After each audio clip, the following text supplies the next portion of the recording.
Assalamualaikum warahmatullahi wabarakatuh. Selamat pagi Ananda, bertemu lagi dengan Ustazah pada pagi hari ini pada mata pelajaran tema. Sudah siapkah Ananda untuk belajar pada pagi hari ini? Semoga Ananda selalu semangat ya dalam menerima pembelajaran. Amin. Baiklah Ananda, sebelum kita memulai pembelajaran kita pada pagi hari ini, marilah kita berdoa terlebih dahulu. Bismillahirrahmanirrahim.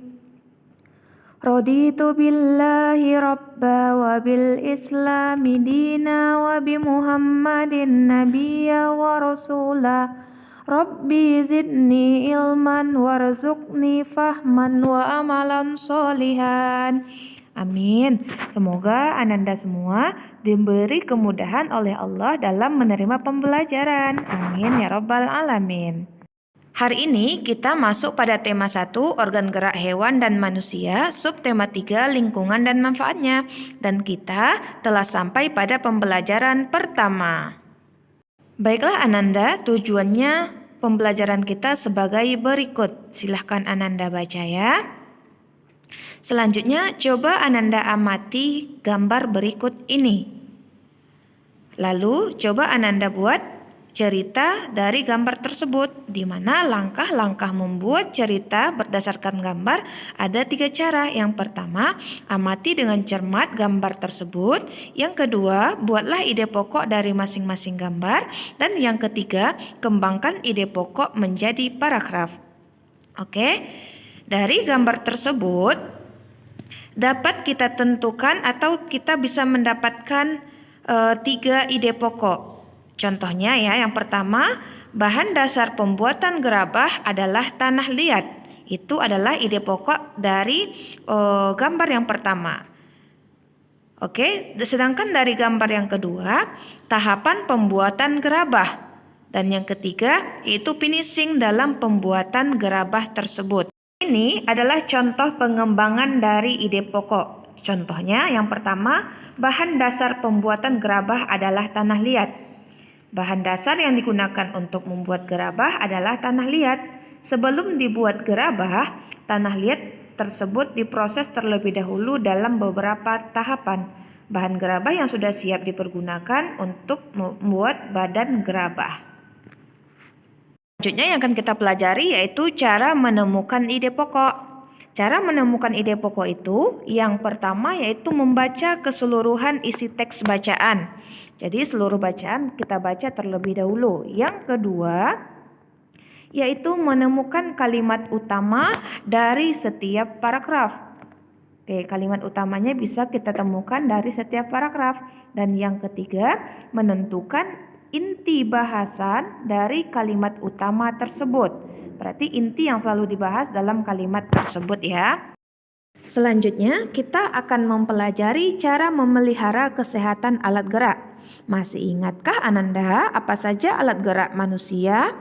Oke, alat gerak manusia itu terbagi menjadi 2, yaitu ada alat gerak aktif dan ada alat gerak pasif. Di mana alat gerak aktif itu adalah berupa otot, sedangkan alat gerak yang pasif itu yaitu tulang.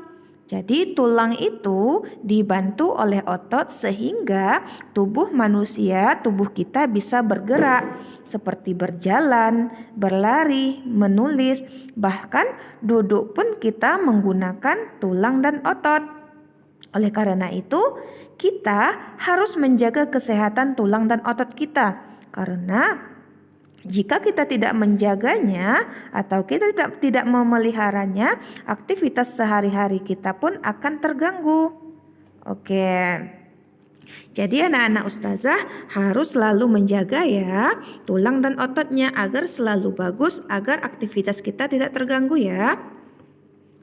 Oke, tahukah Ananda bagaimana cara menjaga kesehatan tulang dan otot yang baik dan benar? Oke, jadi cara memelihara kesehatan alat gerak manusia itu ada 3 ya anak-anak ustazah. Yang pertama, makan makanan yang bergizi seimbang. Apa contohnya? Oke, jadi makanan yang bergizi itu seperti sayur-sayuran, telur, ikan, buah-buahan, dan makanan sehat lainnya. Oke, jadi ada anak ustazah harus selalu makan makanan yang bergizi ya. Dan yang kedua menjaga posisi tubuh tegak saat berdiri. Jadi posisi kita saat berdiri itu tidak boleh membungkuk, kita harus tegak agar tulang-tulang dan otot kita tidak rusak. Oke anak-anak ustazah. Yang terakhir yaitu berolahraga secara teratur. Jadi olahraga itu juga salah satu cara kita memelihara kesehatan alat gerak kita. Oke ya. Baiklah anak-anak ustazah, untuk hari ini cukup sekian video pembelajaran kita. Lebih dan kurangnya ustazah mohon maaf. Assalamualaikum warahmatullahi wabarakatuh.